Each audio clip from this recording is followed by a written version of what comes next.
El proceso de comunicación en la educación.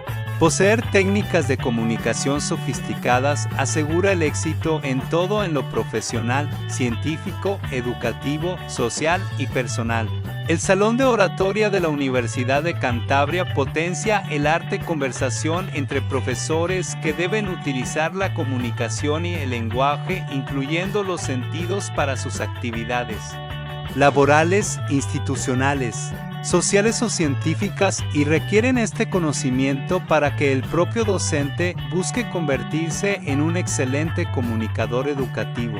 En las universidades se debe de relacionar por lo menos una materia que nos indique cómo se maneja la comunicación e interpretación en el aula, tal cual es el caso comunicación y educación. Para poder ordenar o dar alguna indicación, debemos tener claro el mensaje tal como las oraciones, acomodar qué va primero, con qué tono de voz lo diremos. Y también tenemos que imaginar cuál será su reacción al recibir el mensaje. Para ello debemos tener un conocimiento básico de cómo se realiza la intervención social, además de aplicar el conductismo, que como sabemos fue creado en 1913 por el psicólogo americano John Watson, donde publicó la manifestación del conductismo para prevenir y controlar el comportamiento de los organismos y no el de estudiar o analizar la opinión de la conciencia, hecho importante para las siguientes generaciones, donde Skinner apoya y refuerza la conducta. Por otro lado, tenemos a las relaciones públicas que nos garantizan que son un medio de proceso de comunicación estratégica que construyen relaciones mutuamente benéficas entre organizaciones y audiencias. ¿Por qué relaciones públicas infiere en la educación? Un docente debe ser multifuncional para su propio beneficio, teniendo conocimiento de todas las áreas posibles para que sea más fácil llevar a cabo su creatividad e ingenio para los temas. Debemos de tratar de mostrarles a nuestros alumnos ante la actitud y aptitud que no es tan difícil como ellos piensan, aunque al principio sí lo sea. Para ellos el recibir este mensaje es actuar con estrategia y por obviedad con conductismo. Ejemplo: qué rico está esta fruta, comería todas las que pueda de. Tan ricas que están. Este es un ejemplo básico de las mamás, para que el infante pruebe lo que no conoce, y pone en tela de juicio el criterio del niño para pensar si es verdad o mentira, así que su única forma de probarlo es degustando la fruta para saber si es real o no. Asimismo fue la estrategia e ingenio para lograr su objetivo. Por otro lado, en el área de relaciones públicas, te hacen ver que necesitas algo o que deberías tenerlo porque quien no lo tendría, todos lo tiene, tú no, y entramos en este lado de la manipulación, pero en la educación no es el caso. Pareciera que sí, pero no. En realidad invitamos a nuestros alumnos a ser partícipes del conocimiento y las actividades que se realicen con la mayor integridad posible para que no se sienta ajeno al tema, al contrario que se vuelva experto. En la nueva modalidad se trata de que los infantes, adolescentes o adultos sean más sociales, más empáticos y sobre todo con mayor inteligencia. Como bien sabemos, cada uno aporta habilidades diferentes. Al igual que nuestros pensamientos, por lógica nosotros debemos estar en la mejor disposición para que ellos se sientan cómodos y podamos lograr conectar alumno a maestro y maestro a alumno. A través de una aula de oratoria cualquier persona puede aprender a comunicarse de forma eficaz, ofrece la posibilidad de indagar sobre la situación de cada uno en algunos aspectos capitales del acto comunicativo. El propósito es que los alumnos de los profesores y de otros colectivos que así lo demanden, aprendan y entiendan para que a futuro, sea la carrera que sea o el oficio que tenga, sea un buen comunicador, pues esto le facilitará el entendimiento y la agilidad del convencimiento o apunte a ser líder por esa cualidad. Objetivos específicos para los docentes de la comunicación en el aula. 1. Aprender a transmitir de una forma más eficaz los conocimientos específicos. 2. Mejorar la expresión verbal para ser más competitivos profesionalmente. 3. Realizar perfiles individuales de la capacidad de comunicación. 4. Reforzar los puntos fuertes de la comunicación. 5. Normalizar los puntos débiles a través del aprendizaje de estrategias. 6. Potenciar la voz de cada uno y enriquecer su competencia lingüística. 8. De extender estas actividades a colectivos profesionales interesados. Aprender el arte de la comunicación es complejo, se requiere la ayuda de expertos y tiempo. Hacer cursos aislados sobre voz, control de ansiedad, lenguaje, no suele ser eficaz. Los buenos resultados en este campo requieren un marco teórico, tener conceptos claros y mucha práctica. Si se mantienen estos principios básicos durante el tiempo adecuado, el resultado será la formación de excelentes oradores de aula. Esto destaca demasiado con nuestros alumnos, además de hacer más divertidas las actividades o conocimientos que desee implementar en cuestión del ámbito educativo. Tiene su máxima actuación porque mejora las competencias comunicativas de docentes y de alumnos. Son sus principales objetivos. Mejorar la comunicación docente. A primera vista, mejorar, optimizar y potenciar la comunicación docente puede parecer paradójico una vista, sin embargo. A un profesor que no sea un buen comunicador le resultará más difícil importar adecuadamente sus conocimientos y su visión de la investigación. Este arte comunicativo o artesanía no es un regalo. Naturalmente, un docente que tenga buenas habilidades comunicativas logra que los estudiantes presten atención en el aula, transmitir la capacidad de expresarse y fortalecerse a través de la ósmosis, brindar a los estudiantes grandes habilidades de comunicación por sí mismos. Tienes una herramienta muy poderosa de atracción y motivación. Reforzar con éxito su sentido de propósito y entusiasmo por lo que hace. La voz es una herramienta para lograr la comunicación oral. Si el instrumento no se introduce, un mal funcionamiento puede significar que cada palabra de acción signifique dolor, fatiga. Atención excesiva. La fatiga vocal conduce a una comunicación de menor calidad, una enseñanza de menor calidad y una enseñanza de mayor calidad, agotamiento personal y desmotivación. Esto se debe a la renuncia del tercer docente. Todo esto conduce inexorablemente a la depresión. Mejorar la comunicación de los estudiantes. La educación de los estudiantes consiste en educar a personas, ciudadanos y profesionales con un conjunto de valores, habilidades y conocimientos que deben demostrar a través de su existencia. Entonces, sobre estas cosas las personas se forman para ser buenos comunicadores y esto repercutirá positivamente en ellos, personalmente, en la adquisición de habilidades efectivas y cooperativas para el trabajo en grupo o en la creación de situaciones positivas en las relaciones personales, etc. No olvides que también te beneficiarás de ventajas en tu futuro profesional, como todas las empresas valoran a un empleado directivo que sabe que comunicar, conocer, vivir y sentir. Abre puertas tanto para el individuo como para el equipo que representa. Lo que hagas, investigues, promuevas o produzcas convencerá o no, dependiendo de cómo se presente. Una comunicación adecuada solo aporta beneficios en una amplia gama de trabajos. ¿Qué tan efectivo es el docente orador?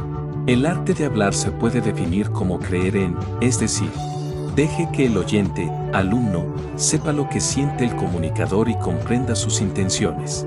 Muéstrate tal y como eres. Prestar atención y cuidado en lo que se comparte. Se transmite por todo el cuerpo, voz, rostro, movimientos y emociones. Todas estas fuerzas son un eficaz portavoz de muchas cosas. Sé claro sobre lo que quiere transmitir. Conócete a ti mismo, acéptate y sabe cómo puedes ser el mejor. Adivinar lo que siente, quiere y piensa la otra persona, empatía. No tienen una sola enfatización o volumen, sino varias. Saber interactuar con los demás en el escenario. Un orador eficaz tiene muchas características que se pueden resumir en 5 puntos.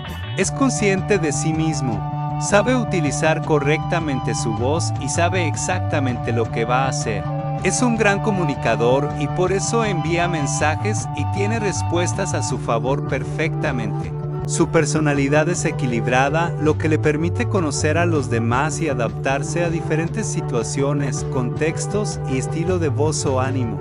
La instrucción en el aula no solo brinda la oportunidad de mejorar las habilidades de comunicación, sino saber cuánto tiene cada uno la capacidad de comunicar o cómo desarrollar las claves de la fluidez de comunicación para los pupilos. Las nuevas tecnologías de la información y las comunicaciones tienen ahora un papel importante en el sistema docente. Con la aplicación del currículo en el centro escolar que aporta innumerables ventajas tanto a alumnos como a profesores. Si bien es cierto que para el conocimiento y uso las TIC por parte del profesorado requieren de una formación inicial y continua que se actualice constantemente. La comunicación es uno de los elementos más importantes del éxito. Enseñanza, disciplina, por lo que se debe tener en cuenta el correcto funcionamiento de varios factores que la determinan, como la voz, el habla personal, el lenguaje verbal y no verbal, la escucha, la capacidad de motivar.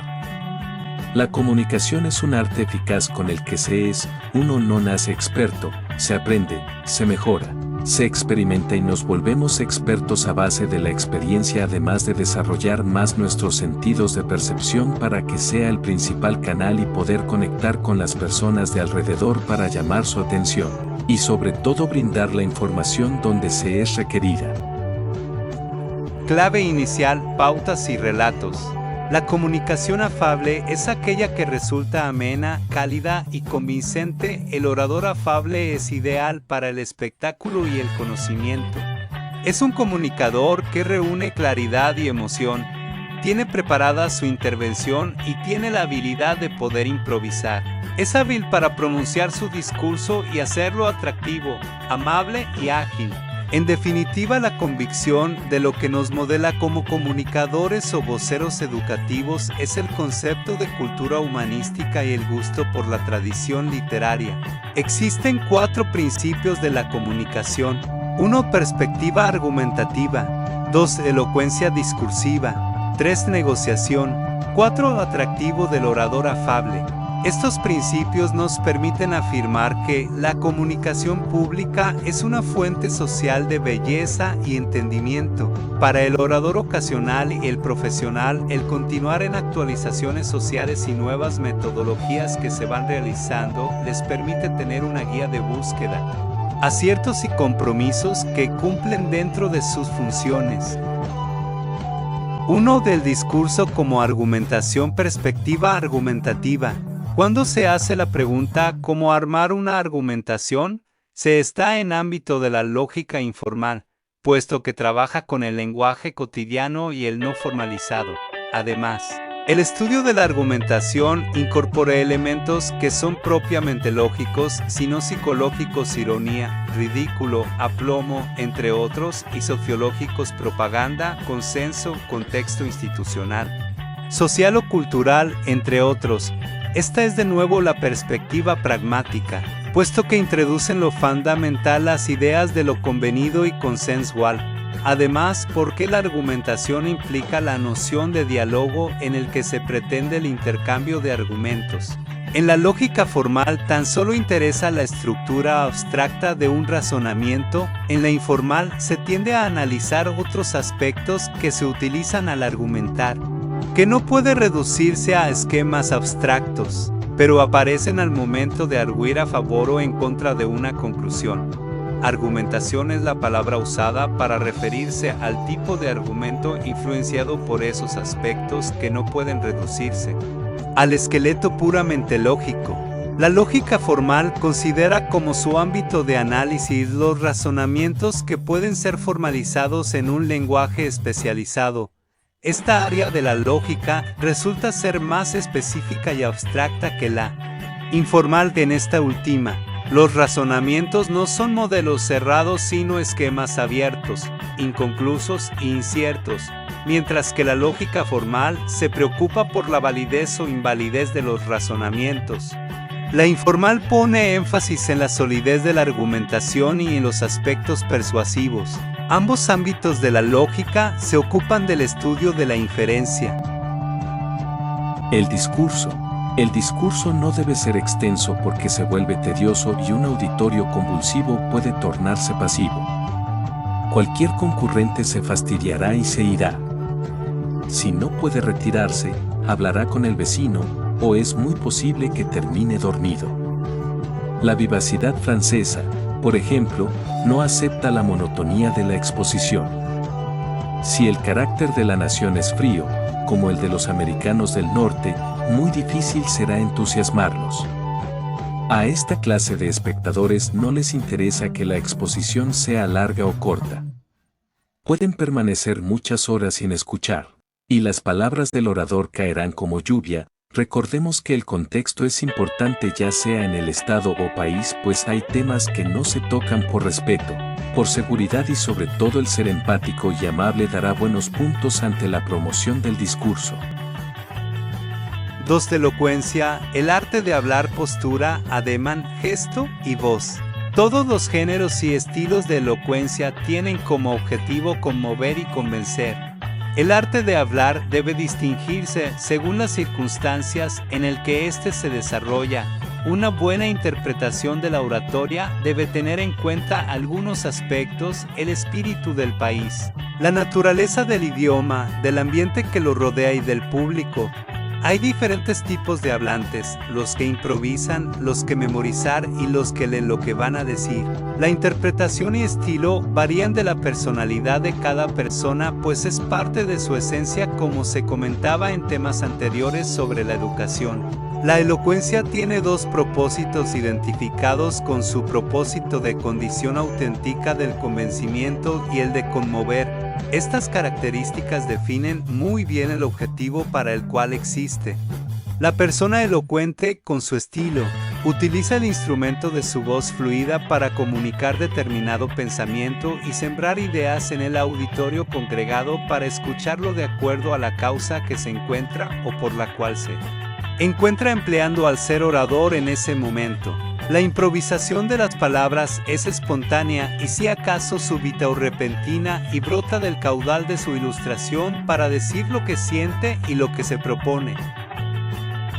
3. Comunicar es negociar con la audiencia. Las negociaciones se hacen para entenderse y llegar a un acuerdo. El hablante debe elegir los recursos adecuados a su finalidad comunicativa. Si hay debate, un discurso argumentativo puede suscitar críticas. Por ello conviene recoger argumentos suficientes y hacer una presentación precisa.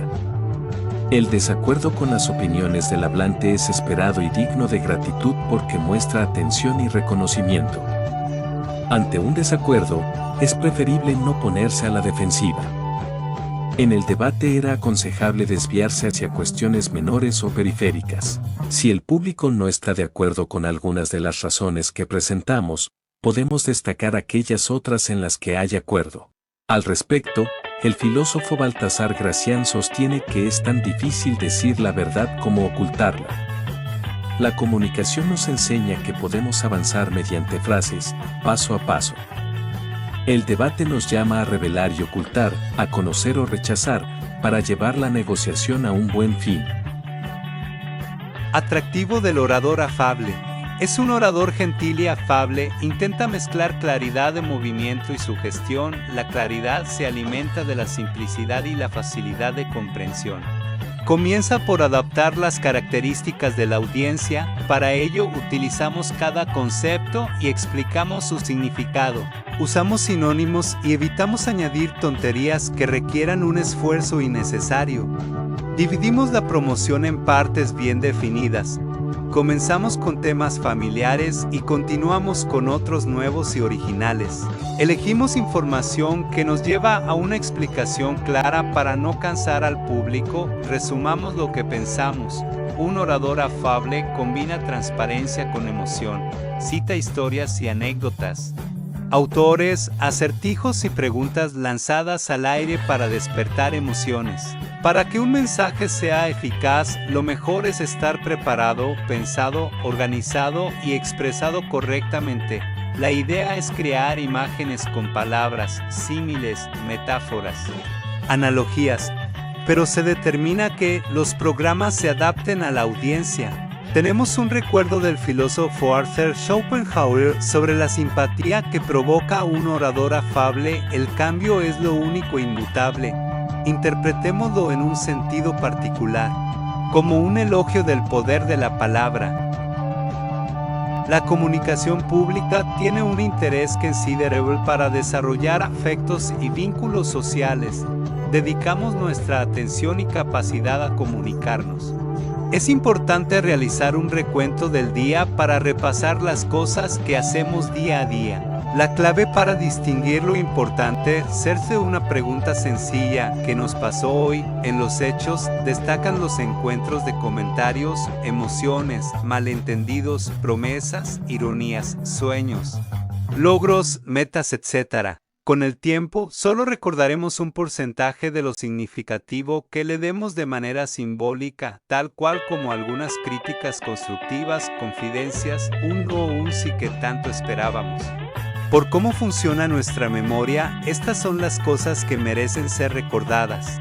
El propósito de esto es darnos cuenta con nuestra experiencia en la vida.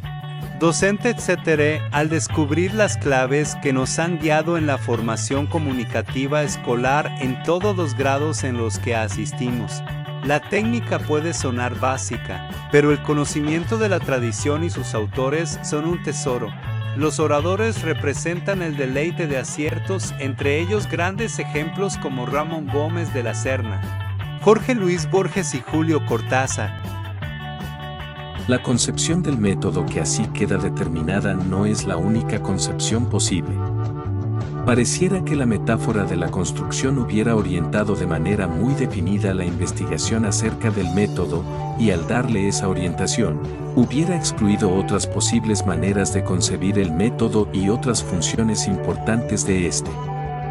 De Bleschauer ha señalado algunas concepciones del método filosófico que le asignan a este las funciones de descubrimiento, de invención, de progreso de la ciencia. Pero si bien Kant ya desde 1763 reconoce que una de las características de la filosofía es la de buscar siempre nuevas verdades fundamentales, y que ese descubrimiento no tendrá nunca fin 1968, al mismo tiempo le impone a esa tarea limitaciones bastante estrictas. Según la investigación sobre la nitidez de los principios de la teología natural y de la moral, lo que se pretende investigar es el grado de certeza que puede alcanzar la metafísica, y la manera de alcanzar ese grado de seguridad. Nada se dice allí de la invención, ni del hallazgo de verdades nuevas y todavía mucho más tarde. En la lógica, le sigue asignando al método solamente las funciones de construcción de un orden sistemático. Sin embargo, el problema del hallazgo de verdades nuevas forma parte del universo kantiano. El tema se encuentra tratado en Crucius 1965, con el título de Ingenium. Este forma la cuarta potencia fundamental del entendimiento, la cual es la potencia de inventar o de encontrar, Erfindungskraft. Es, según Crucius, la facultad de pasar de una idea a otra, no por asociación ni por memoria ni por análisis. En algún momento Kant ha advertido que el descubrimiento de verdades, propósito de la investigación científica, descansaba sobre algunas condiciones que no podían establecerse a priori, sino que eran una especie de premisa fácticamente dada, constituida por la inteligencia del investigador individual. Un indicio de ese momento de la evolución del pensamiento kantiano, Ideologías de Kant, se encuentra precisamente en el concepto de sagacidad y en la explicación que de él se ofrece en la antropología, en la lógica, y en algunas reflexiones. La sagacidad no es una condición trascendental del conocimiento, pero es una suerte de condición pragmática de él, precisamente. El reconocimiento de la sagacidad como una condición del conocimiento efectivamente alcanzable nos conduce a adoptar una máxima de cautela, la máxima pragmática de tener en cuenta el carácter limitado y siempre insuficiente de la propia sagacidad individual.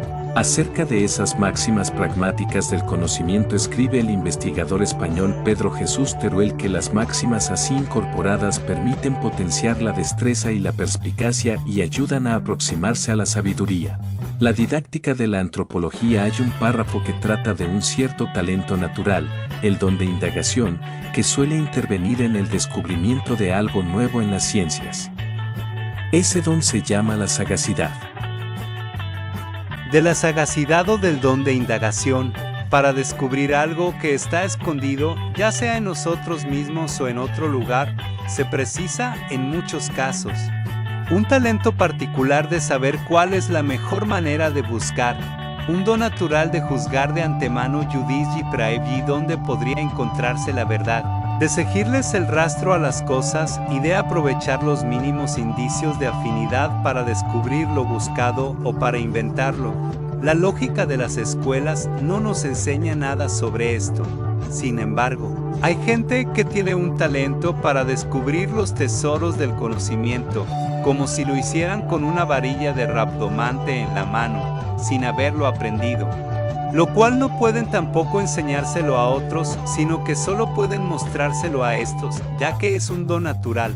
Un gran ejemplo es el siguiente relato, donde como docentes implementamos estrategias para desviar a nuestros alumnos a través del juego, por eso mismo.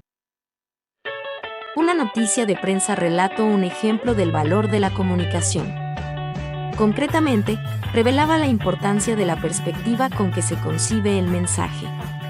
Una maestra había salvado a sus 20 alumnos en un accidente en la escuela. El periódico, 23 de febrero de 2010. Sucedió en la localidad barcelonesa de Granollers. La maestra, cuyo nombre no se dio a conocer, mostró unos reflejos profesionales. Se hallaban en el aula, comenzó a crujir a medida que se desprendía de los tacos que lo sujetaban. Al ver que cedía el techo, la docente ideó una estrategia para que los alumnos se protegieran. En vez de alarmarles con la verdad de la situación, les propuso el juego de esconderse bajo las mesas. Nadie se lesionó en el accidente. El ejemplo nos muestra cómo la educadora supo actuar según las circunstancias. En vez de ordenar el desalojo, que habría resultado poco eficaz, simuló un juego. Adoptó una perspectiva lúdica para preservar la integridad física de la clase. Esta historia afortunada realza el mayor valor del discurso público, la búsqueda de la perspectiva. El arte de hablar aporta más que una técnica. Señala la importancia de la perspectiva con la que se conoce y comunica la realidad. El discurso público es un instrumento para construir conocimiento y para llegar a acuerdos. La enseñanza de este procedimiento refiere que la realidad social es un proceso comunicativo. Depende no solo de unas condiciones materiales, sino también de la perspectiva con que se concibe esa realidad. En este contexto, realidad significa un conglomerado de recursos, valores y objetivos. De ahí que la discusión y el acuerdo social sean necesarios para conseguir logros. El arte de hablar es valioso porque aporta un marco coherente capaz de cooperación social. El ser humano se basa en diferentes ramas del humanismo, al igual que un orador, al igual que todos los expertos y sabios del tema. No olvidemos nuestra labor docente al implementar estrategias para que nuestros niños crezcan y esas herramientas que les brindamos les sean útiles en toda su vida. Gracias.